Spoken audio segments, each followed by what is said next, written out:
Hello everyone and once again welcome to my channel Engineering Made Simple. Now starting from today I am going to start teaching a new course by the name Signals and Systems, and this is the first lecture from this course. So the topic which I am going to cover is Introduction to Signals and Systems, and this is the part 1 of this lecture. Now understand one thing, why do we need to study signals and systems? So basically what is a signal and what is a system I will explain in time being. So remember, in our day-to-day life we encounter various types of signals in our day-to-day life, and many of those signals are we unknowingly use. So whenever we are listening to music, you are actually listening to an audio signal which is generated from your music system or your mobile phone or whatever. So in our day-to-day life as an electrical engineer or any normal human being also encounters different types of signals, but they don't know that these are known as signals. But as a telecommunications engineer, as a telecommunications engineer, you need to study this various types of signals and its application. So for various different kinds of applications, there are various different types of signals available. So, so for this particular reason, you need to study the various types of signals and the systems which are used to process those signals. So now let us start first by defining a signal. So the definition I have written on the board over here. So how do you define a signal? So signal is any physical phenomenon that conveys or carries some information is known as a signal. So this definition is pretty much clear. Any physical phenomenon that conveys or carries some information. Now what is a physical phenomenon? Physical phenomena can be anything: temperature of a room, electrical resistance, electrical conductivity, and intensity or brightness when it comes to photos or videos. So that is a physical phenomenon. So what is a signal? Any physical phenomenon that conveys or carries certain amount of information is known as signal. What is this certain amount of information? What does this term mean? Conveys or carries certain information. And what is what this information?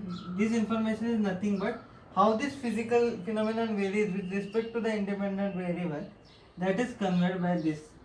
That is what do you mean by information? That is, some important information is conveyed about that particular phenomenon. So suppose think I have an electrical circuit over here. So this is a simple RC circuit. I have applied some source and there is some current generated, because when we apply voltage and then there is a resistance, a current is generated, that is V is equal to I into R by Ohm's law. So that's the reason some current is generated, and here I have connected a capacitor, so there would be some voltage across the capacitor will be also generated. So this this this source voltage, this voltage across the capacitor and the current generated are nothing but three physical phenomenon, because you have rigged up a physical circuit and from that you are obtaining these three signals, that is Vs, Vc, that is voltage across the capacitor, source voltage across the capacitor, and current across the circuit. So these three are the three signals. These two are voltage signals and this is a current signal, but all these three are electrical signals. So any physical phenomenon that conveys or carries some information is known as a signal. Now what are the examples of signals? Now for example I have written heartbeat. Heartbeat is also signal, but that you can say it is a biomedical signal. So from heartbeat information we can come to know whether that person is having some heart disease or not, whether it is irregular or irregular heartbeat is present. And then still photos. Still photos are the photos that we take from any our digital device or camera. And this signal I have mentioned earlier, that is the music signal or audio signal. And the speech signal. Now I am conducting a lecture for you all, so I am speaking. So whatever I am speaking is a speech signal, and speech signal is particularly a random signal. Something like this will be generated. So if you have observed some videos from the recording studio and all dubbing studios, they have monitors which show these types of speech waves. Somebody is dubbing something and you get this type of waveforms. So that is also example of a signal. Now there are different types of classifications of signal that we will see later. Now this is a generalized definition of signal I have given, but there is a mathematical definition to it too. So mathematically, signal is represented as a function of one or more independent variables. Now what does this mean? We will see. So till now in mathematics, whether in school or in college, we studied something called as y is equal to f of x, where your x was independent variable. X is the independent variable. Okay. X is the independent variable. And you would plot something like this. If you want to plot this function, so we used to call this is a function, this is a polynomial function, one variable polynomial function of x containing the variable x. So when you used to plot it using that, this is y-axis is y is equal to f of x, and for different values of x we used to plot different values of y. So that thing, but y is equal to f of x. So if I have a function y is equal to let us say 0.7x. Okay, 0.7x, only simple one we will take. So y is equal to 0.7x, meaning, so this is the independent variable, x is the independent variable in this case, and let us start plotting the values. So we will take different values of x over here, and your final output is y is equal to 0.7x. So when x is equal to 0, your y will be 0, because 0.7 into 0 will be 0. So x is equal to 0, you will plot, this will be your point. When x is equal to 1, it would be 0.7. So let us say for x is equal to 1, you have something called as 0.7 over here. I am extrapolating this. And for x is equal to 2, you will have 1.4. For 3, you will have 2.1.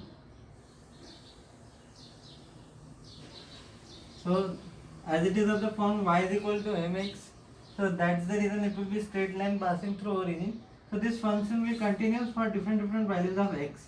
So as this function is a polynomial function in x, and x is the independent variable, you can say that this particular equation can be plotted by using this graph or diagram. So when I say a signal, how do I represent it on paper, or how do I understand whether it is a signal? Now let us say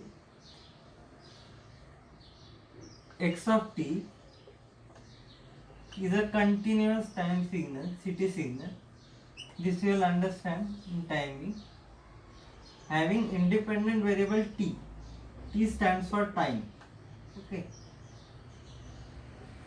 And instead of x here, t is there. The same function I have taken, which I have discussed earlier. So this is nothing but a signal, continuous time signal, because independent variable t, here t stands for time. Okay, so how was your plot?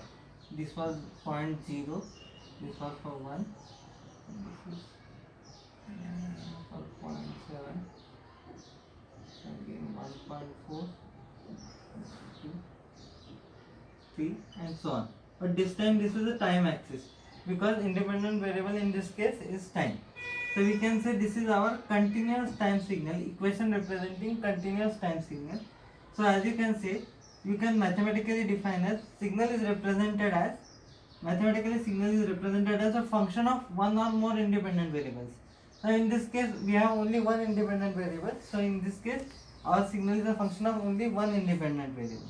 So that this is an example of a one-dimensional signal, 1D signal, because only one independent variable is present over here. And what time? We live in time domain. As we know, if I say I wake up every day at 7 a.m. in the morning, so my action of waking up early in the morning is due to some is referencing some time frame, right? When I say I wake up at 7 a.m., I am referring to the variable, independent variable, which is time. So in our day-to-day life, each and every system is analog and continuous in nature. We do not have anything discontinuous as of sort. So anything which we do during the day or night also is referenced by time. So I watch TV at 8 o'clock in the night. So that is represented by time variable. So generally in our day-to-day life, we encounter, for most of the cases, time is the independent variable. What is the difference in between continuous time signal and analog signal? We will see later on. But for time being, remember, uh, analog signal is a special case of continuous time signal. Okay. So if this signal consists of only one independent variable and its value varies only depending on this whatever the values this t takes. That's why it is a one dimensional signal. But in multi-dimensional case, we will see there are more than one variables. So let's see, if there are two time instants x of t1 comma t2, it will be considered as a two-dimensional case, and this would be any equation that is 0.7 t1 t2 plus 1.7 t1 t2 plus 3 t1 t2. So in this case, this will be a two-dimensional case because here there are two independent variables. Signal here is a function of two independent variables,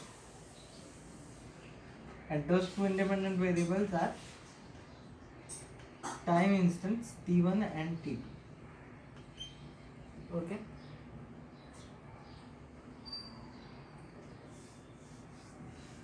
So mathematically, a signal is represented as a function of one or more independent variables. And there is another third alternate definition of signals as well. So signals can be also defined as related to signal. So let us take the same example again.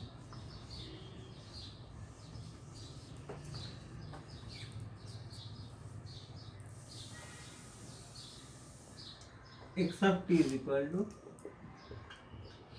0.7 t and its plot is there. Just something like this.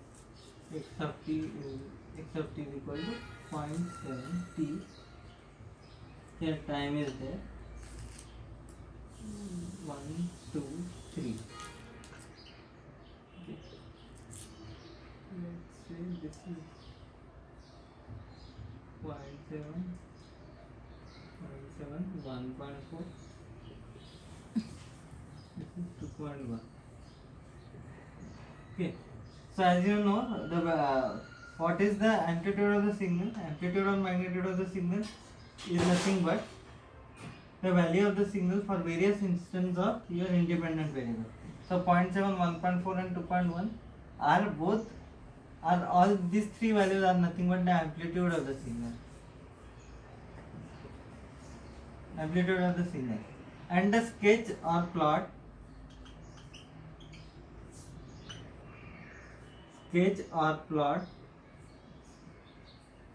of the amplitude or magnitude of the signal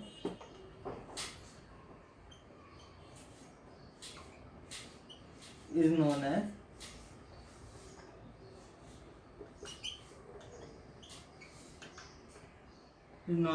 the waveform of the signal.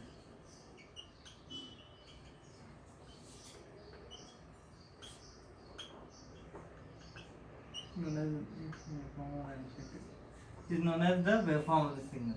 So the sketch or plot representing the amplitude of the signal. Now you can see this signal is nothing but x of t is equal to 0.7 t.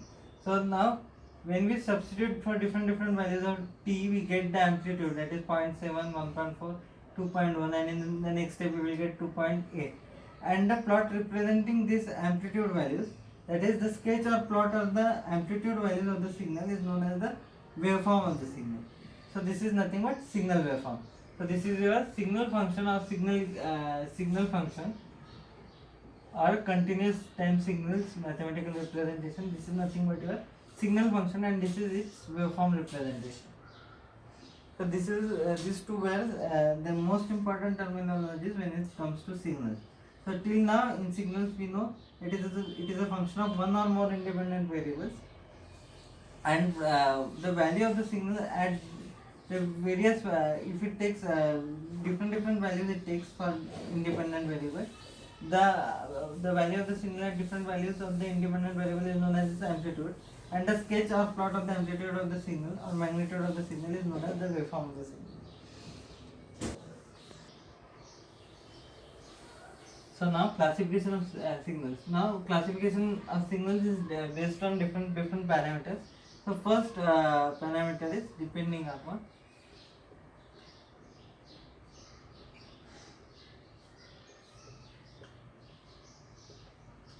the number of sources. Now what do you mean by this number of sources? So the number of sources which are generating that particular signal or excitation. Signal is also known as excitation in electrical engineering, electrical and electronics engineering. So depending upon the nature of the sources which are generating these signals. So as you have observed in many times in your communication laboratories, there is something called as function generator or signal generator, which is used to generate certain signals which we require in electronics. Let's say for example triangular waveform or a square wave for digital electronics. So these are nothing but these are also signals which can be generated by using your signal generators or function generators. So now depending upon the nature of the sources, there is depending upon the nature of the sources. So this is one channel signal.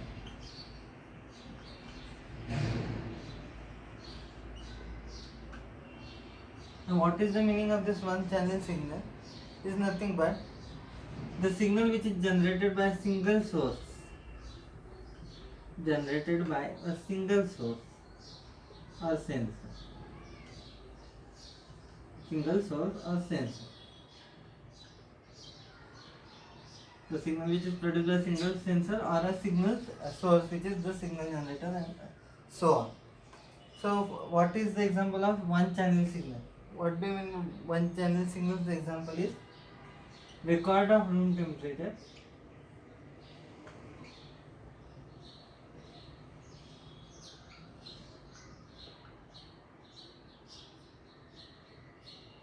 with respect to time. Now here only one independent variable is there, which is time, and only one physical phenomenon, that is room temperature, that is being recorded, and that is an example of one channel signal. Another example of one channel signal is nothing but your mono output or audio output of a mono speaker. Sorry, audio output of a mono speaker. Now, as you know, in any music system or any system which consists of any sound device, sound output device. So, in case of our laptop also, our laptop has two speakers. Okay. But sometimes when we go in audio settings, we can choose that we want the output from only one speaker. That is, we can turn off one speaker and turn on mono mode. Turn on mono output. That is what does it means? The sound which will be heard, that is the sound signal which will be heard, that would be only from the one of the two present output speakers. So if you are listening to an audio output from a mono speaker, it would be a one channel signal. If you are listening the output from two speakers, that is left and right both speakers, then it would be an example of a two channel signal.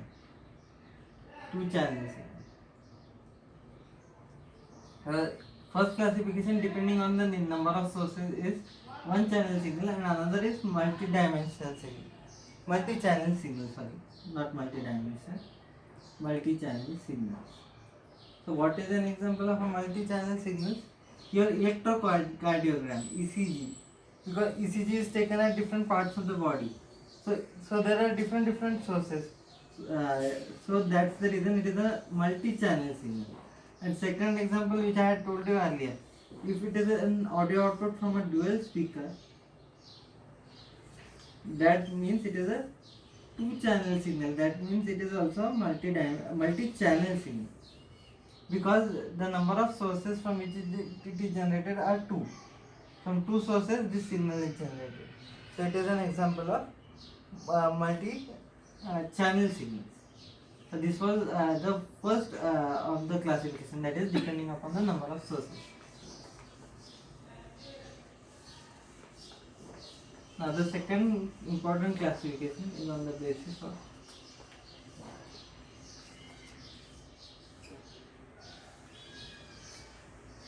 number of independent variables. Classification of signals depending upon the number of independent variables. Number of independent variables. Okay. So now there are two types. One is one-dimensional signal, 1D signal. D stands for dimension. Now what is a signal? One-dimensional signal.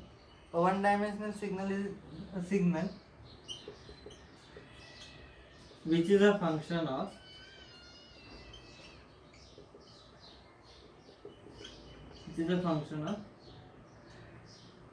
a single independent variable.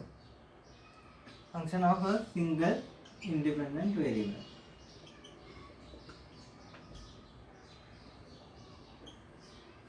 Is known as a 1D signal.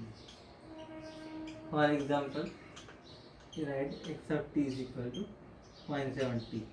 So this is a one-dimensional signal. And if there are more than one independent variables, then we can call it as a multi-dimensional signal.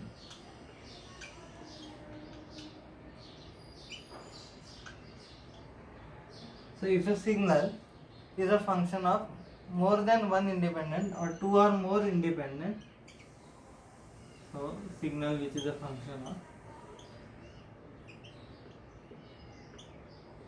need to change pen. It is a function of two or more independent variables.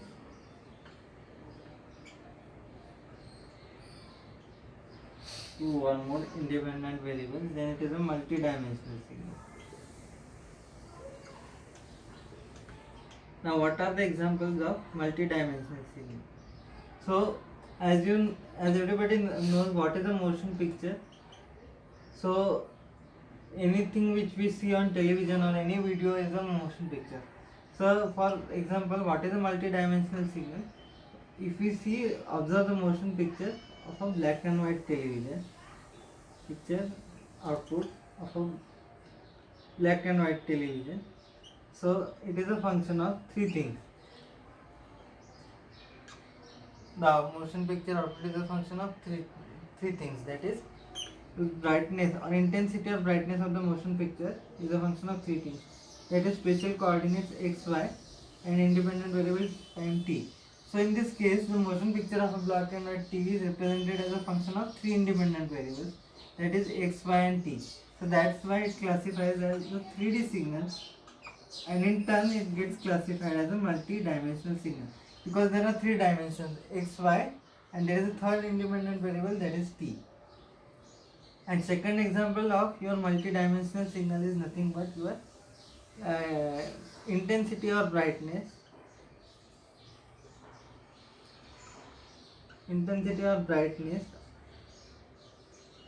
of your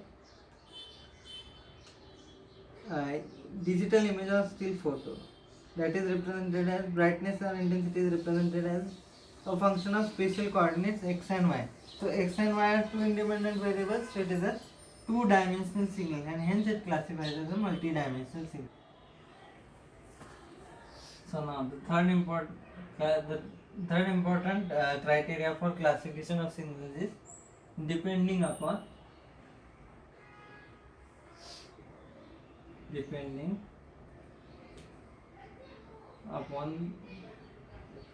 the nature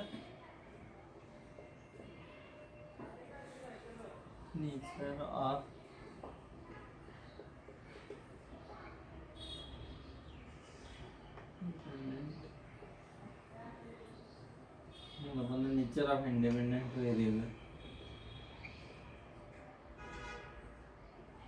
that is whether the independent variable is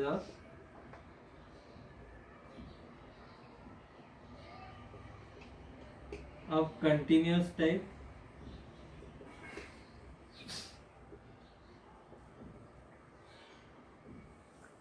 and second important classification if the independent variable is of discrete type.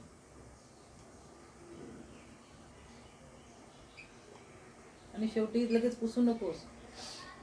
Now let us understand what do you mean by continuous time signal. Continuous time signal, and another way of writing it is CT signal. So CT signal means the same thing, that is continuous time signal. Now what is a continuous time signal? In a signal,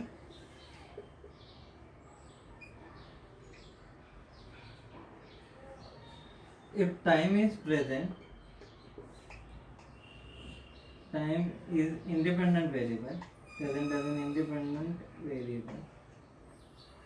Okay, if time is an independent variable,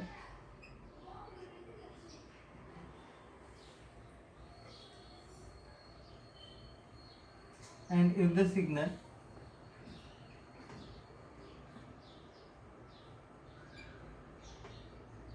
is defined continuously,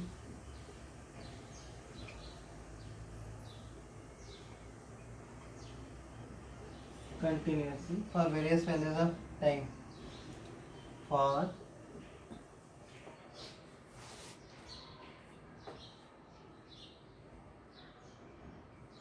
any value, continuously for any value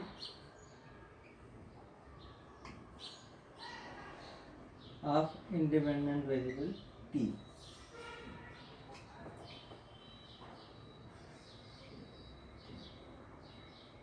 Now let us take an example of a continuous time signal. From seeing the waveform of the signal, we will come to know. Now this is some CT signal. I am drawing some.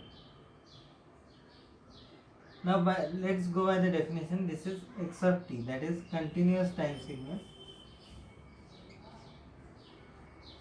So here independent variable is time, and here is that particular signal which I am drawing. This is time t is equal to 0. So here 1 is there, 2 is there, 3 is there. There are some negative values of time present. So what is a continuous time signal? If a signal whose independent variable is time, so this condition is satisfied, and if it varies continuously for any value of independent variable t. Now as you can see, there is the signal is defined when t is equal to 1, the signal is defined when t is equal to 2, the signal is defined when t is equal to 3. So that is what is given in the definition over here. If our independent variable is time and the signal is defined continuously for any value of the independent variable, in our case it is t because we are discussing continuous time signal, then that signal is known as continuous time signal. Now next, another definition is analog signal.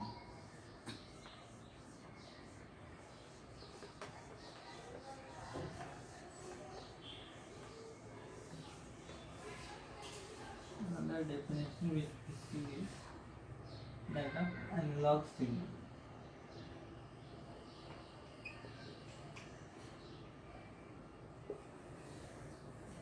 So what is an analog signal?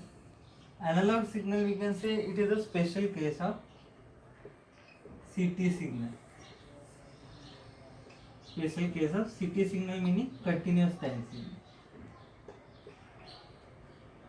Okay, this is a special case of continuous time signal. So what is an analog signal? It is a continuous time. It is a type of continuous time signal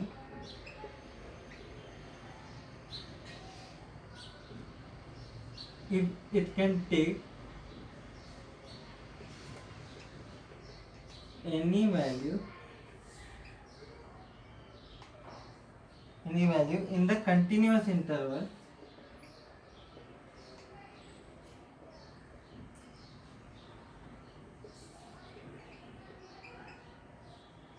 A and B, that is open interval A and B, where A may be equal to minus infinity and B will be infinity.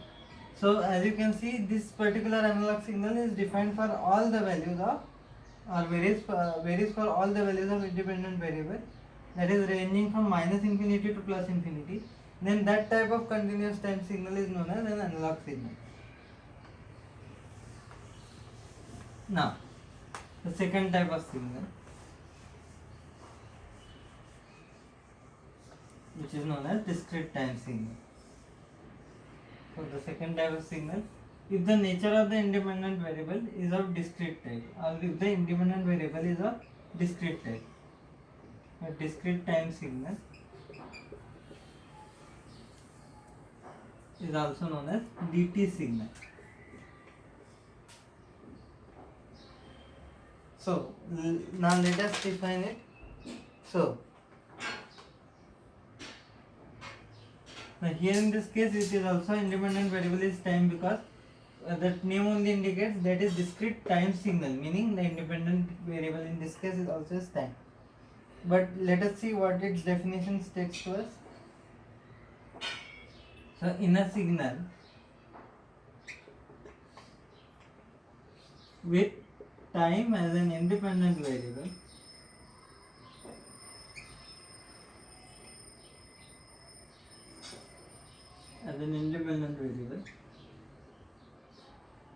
and one more thing I forgot to tell you, continuous time signal is denoted by x of t.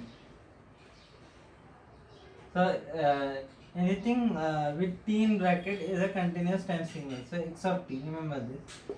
Now let us continue again with the definition of discrete time signal. So in a signal with time as an independent variable,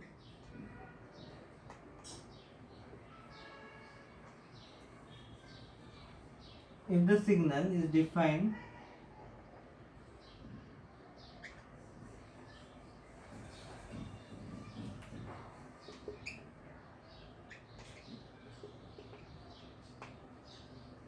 at only discrete intervals of time. Now what do you mean by discrete intervals? Discrete meaning specific intervals, that is the value of the signal is only present at that, the signal will be present only for that values of that set of values of the independent variable, not all values. Whereas in case of continuous time signal, the signal was present for all the values of independent variable t. So here it is only present for specific or at discrete intervals of time, is known as a discrete time signal.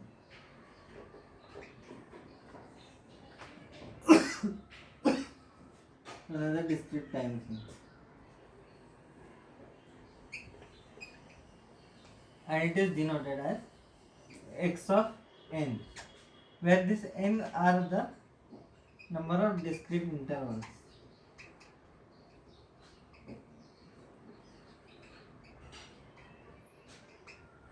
Okay. And how do you get this n? So our independent variable was time, which is then divided into uniformly discrete intervals. This time is uniformly divided into discrete intervals, which are denoted by this small n, and which can take, this small n can take the values in between minus infinity to plus infinity. So this time only, that is independent variable of time t only, is uniformly divided in this case, and that n can take integer values only in the range of minus infinity to plus infinity. So it can take any integer value in the range minus infinity to infinity. So what is a discrete time signal? Discrete time signal is a signal whose independent variable is time, but the signal value is only present at discrete intervals or specific intervals of time. And how do we get those discrete intervals? By uniformly dividing the independent variable time t into n intervals, n discrete intervals, and n can take any integer values ranging from minus infinity to plus infinity. Now let us understand how to represent a discrete time signal. So as I discussed with you earlier, a discrete time signal is denoted by x of n. So then see 0, 1, 2, 3, 4. Now what is the 0, 1, 2, 3, 4? 0, 1, 2, 3, 4 is nothing but the magnitude of the signal. Now as you can see, it is represented as a sequence of samples. DT signal or discrete time signal is represented as as a sequence of samples. So alternatively, in some books you will find this type of notation also for discrete time signals. So when this type of notations is used, you should understand that this is a discrete time signal. Now let us plot its waveform. Here I am drawing an arrow which will denote n is equal to 0 point. So at this particular interval only this value of the signal is present. Now understand this particular point. Now what is our signal? X of n is 0, 1, 2, 3, 4. And n is equal to 0 when your value is 0. So here I am plotting. This is my signal x of n, which is present for n discrete values. So independent variable is n and x of n. This is a discrete time signal. So n is equal to 0. For n is equal to 0, x of n is 0. So that I have put my black dot over here. And for n is equal to 1, here your amplitude value is 1. So here amplitude value is 1. So I am writing it over here. Then for another, when n is equal to 2, the amplitude value is 2. So you can write 2 over here. So x of n value is 2. Similarly for 3 it will be like this. So here amplitude value is 3 for n equal to 3. For n equal to 4, value is 4. And there can be different types of such discrete time signals. So as you can see from this signal is absent at n is equal to 1.5 or n is equal to 2.5 or n is greater than 3. So it is only present at specific intervals, that is discrete intervals of n is equal to 0, 1, 2, 3. So this type of signal is known as a discrete time signal. And basically discrete time signal, how do we obtain this? So if you want to obtain a discrete time signal, there is a specific process to obtain it. So now if you have a continuous time signal, that is CT signal, and you want its equivalent discrete time signal, because you want to process in digital domain or discrete domain, let's suppose, then what do? You perform a process known as sampling to continuous time signal to get discrete time signal. But this sampling, that is done with the help of various sampling devices which are available, and we need to study something known as sampling theorem in order to understand how does this sampling takes place and how is the signal converted from a continuous time signal to discrete time signal. But for time being, remember that this course, that is signals and system, is broadly divided into two types, that is analysis of continuous time signals and systems and discrete time signals and systems. So throughout the course we are going to study different properties or characteristics of continuous time signals and systems as well as discrete time signals and systems. So as this is the introductory lectures part 1, so I think this much will be sufficient for part 1 of the introductory